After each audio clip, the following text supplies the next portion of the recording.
Hindi pa ba umuwi si Yumi? Akala ka ba mamamasyal kayo? Mukhang may trabaho pa po. Talaga? Ah, Jeffrey, pagsara mo ng coffee shop, gusto mong uminom tayo? Ewan ko kung dahil sa lamig ng hangin, pero parang nalulungkot ako eh. Pasensya na po. Marami rin po ako nainom kagabi. Magpapapawis lang po ako.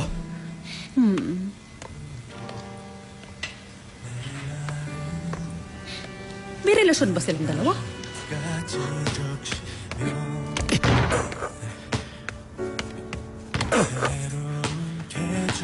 Bakit mo ba ginawa yun kagabi?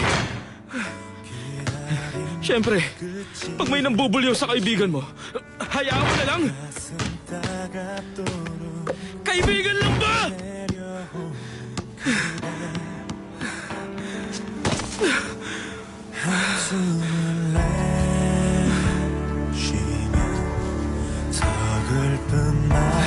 Ewan ko, hindi ko alam.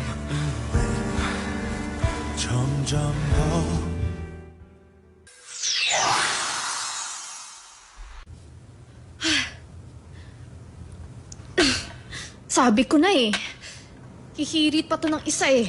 Samantalang halos sisantihin na niya nga ako dahil ayaw niya sa luto ko. Tapos ngayon parang patay gutom. Ang takaw. Magtiis ka kung anong meron sa kusina. Imbis na umuwi ka na, gusto mo pang mag-ramen?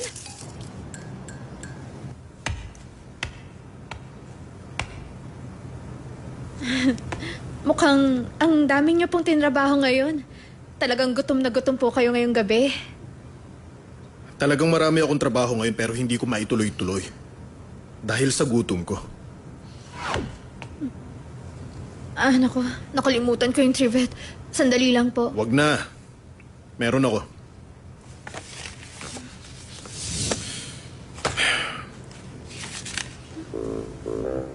O ano? Ibaba mo na yan.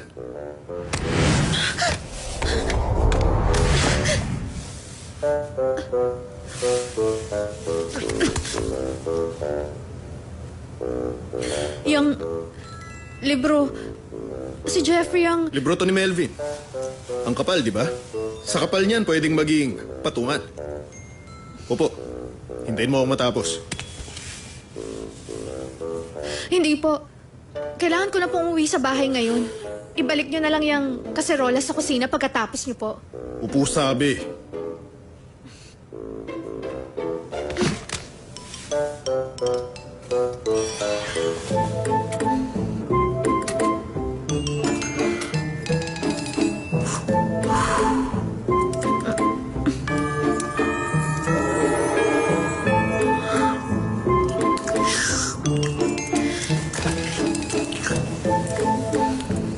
Dinig ko parang may date ka yata.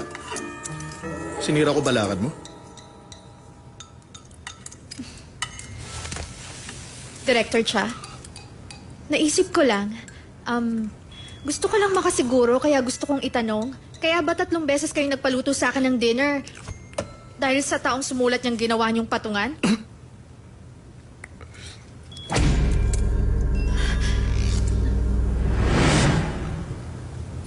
Miss Lee, pag-aaksiyahan ko pa ba siya ng panahon sa dami ng trabaho ko? Hindi po.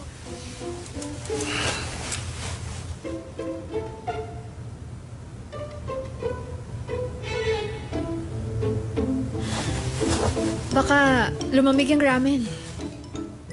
Miss Lee, meron akong isang bagay na gusto kong tiyakin. Ano po?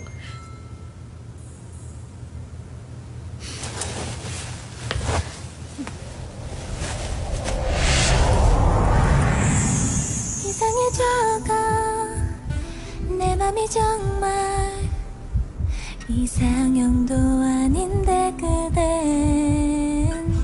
이상해져봐 보이는 게 달라 사랑은 그렇게 오는 거래 Ikukuha ko lang po kayo ng tubig.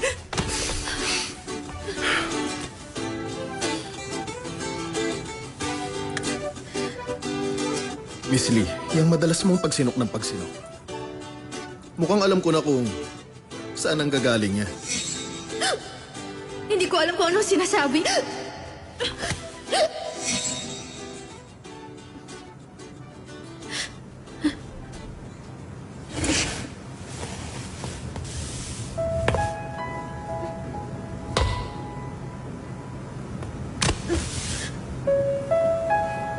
Sabihin mo.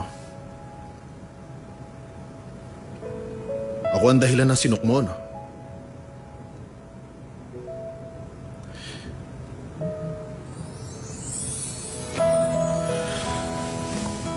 Bakit ba, ha? Ninenervyos ka?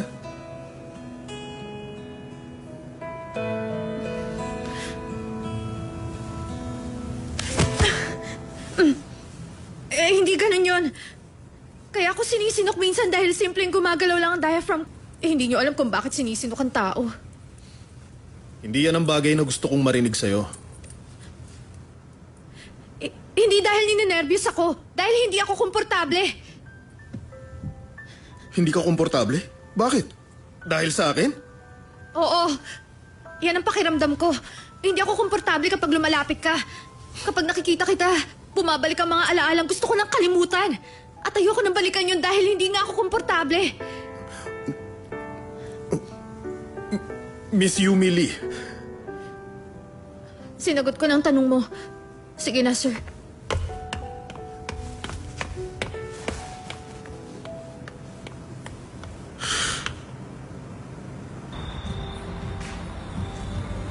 Oh, hanap pa tayo ng kasya sa daliri mo, ah.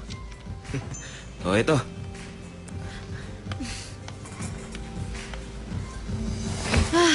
Tumakbo ka ba? Cute mo talaga. Ayan, nahanap ko ng stuffed toy mo. Ginagawa ni 3 meals a day ang lahat ng paraan para pahirapan ang buhay mo, ah. Andrew, akyat ka na sa taas, ha? Matulog na tayo. Bye-bye. Mr. Jung, sino yung batang yan? Pamangkin mo? Anak ko siya. Anak, laro tayo. Mukha yatang bad trip ang ate mo.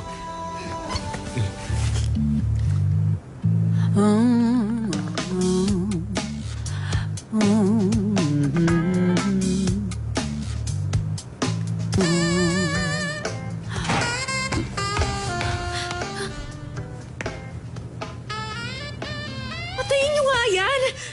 Eh bakit naman? Yung pelikulang yan, peak ng karir ko. Isara niyo yan bago sumabog ang TV.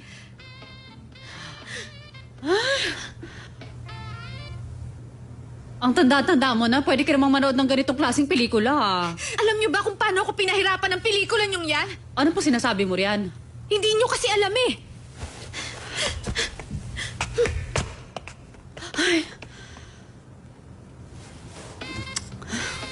Lagi nilang mainit ang ulo ng babaeng yan. Palibhasa, hindi pa nagkakaroon ng lalaki.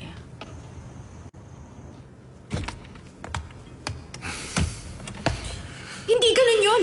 Kaya ako sinisinok minsan dahil simpleng gumagalo lang ang diaphragm ko. Pag nakikita kita, bumabalik ang mga alaala na gusto ko nang kalimutan. At hindi nga ako komportable.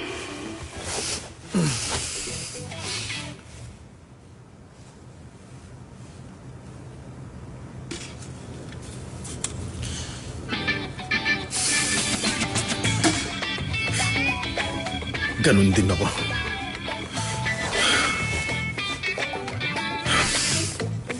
Ay, nakikita ko pa rin.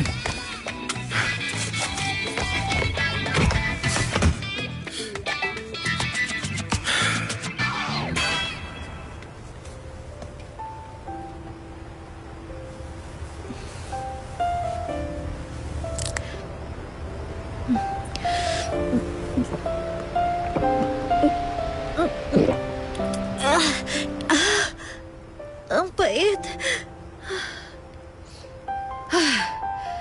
3 taon ngayon na lang uli ako uminom. Ay, naku po. Huli ko ang nutritionist. Bakit ka ba umiinom?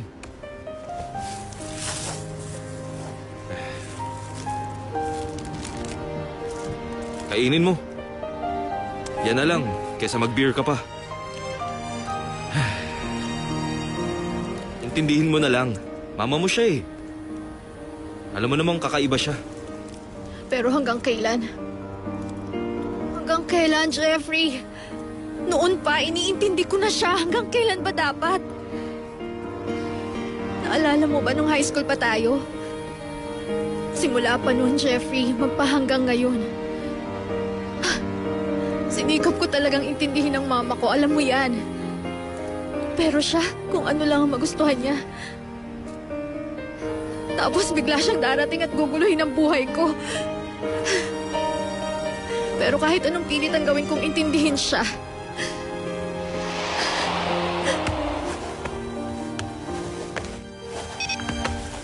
Bakit VHS ang pinapanood natin? Meron namang online na. Nakablock sa adult content ang computer ko. Si Mama eh.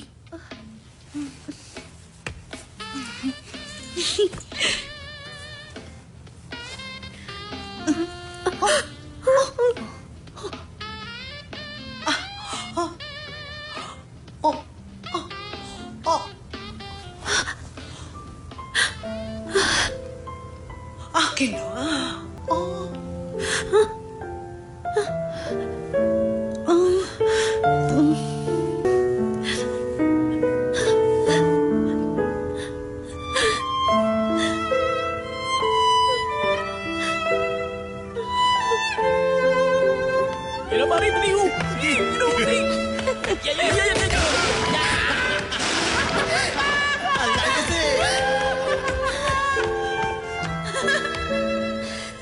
Uy, tingnan mo. Basang-basa siya. Bagay sa kanya yan. Nakakaya, sexy star ang mama niya. Nakakaya, Di ba? Piruin mo, mami mo, sexy star.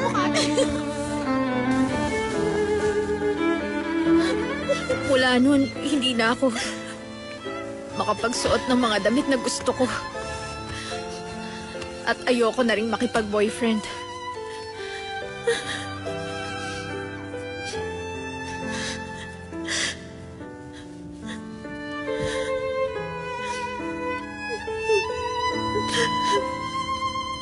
Lahat ng yun dahil sa mama ko, Jeffrey. Bakit kasi sa resort na yun pa? Kung hindi sana sa resort na yun siya nagpakasal.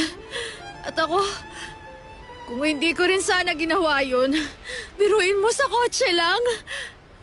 Sa beach, sa isang gabing asar na asar ako. Kung hindi talaga dahil dyan kay Mama, hindi mangyayari sa amin yun ni 3 meals a day eh.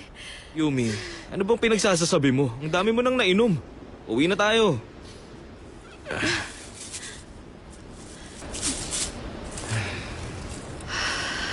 Kung hindi ko sana ginawa yun, sana hindi ganito ang sitwasyon. Ay, ano bang pinaggagawa ko?